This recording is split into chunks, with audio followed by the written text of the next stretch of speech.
आप देख रहे हैं इंडिया न्यूज़ का डिजिटल प्लेटफार्म। मैं हूं नरेंद्र यादव।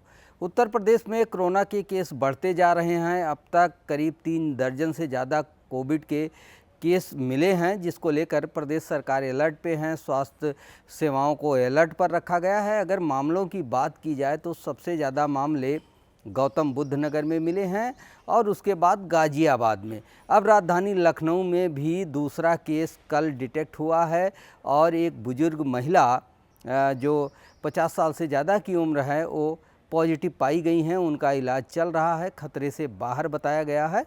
और अगर इनकी हिस्ट्री की बात की जाए, ट्रैवल हिस्ट्री की बात की जाए, तो इन्होंने उत्तराखंड में 4 धाम की यात्रा की थी, अलग अलग जगहों पर गई थी और उसके बाद आने के बाद इनकी तबीयत बिगड़ी तो इनको इलाज के लिए भेजा गया और जांच कराई गई तो कोरोना पॉजिटिव आया।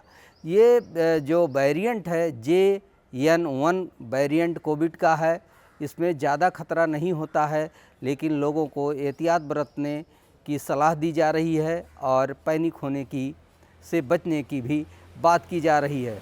एक बार फिर तमाम जो जांच के लैब थे कोविड के, उनको शुरू कर दिया गया है। KGMU को लेकर के कहा गया कि यहाँ पर भी जीनोम को लेकर के कोविड की जो जांच होगी वो शुरू की जाएगी। वाराणसी में शुरू किया जाएगा।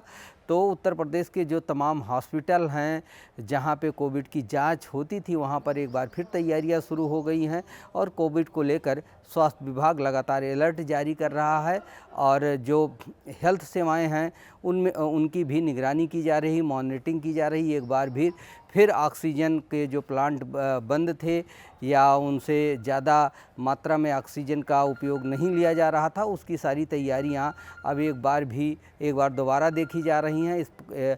इसको लेकर के स्वास्थ्य विभाग भी अलर्ट पर है और तमाम चीज़ें की जा रही हैं। लेकिन उत्तर प्रदेश में जिस तरीके से केस बढ़ रहे हैं, उसको लेकर कहीं ना कहीं स्वास्थ्य विभाग और प्रदेश सरकार में चिंता की लहर देखी जा सकती है। फिलहाल राजधानी लखनऊ में अब तक 2 केस कोविड के मिले हैं और पूरे प्रदेश की बात की जाए तो 3 दर्जन से ज़्यादा कोविड के केस मिल रहे हैं। अभी जांच का दायरा और बढ़ाया जाएगा तो और केस सामने आ सकते हैं।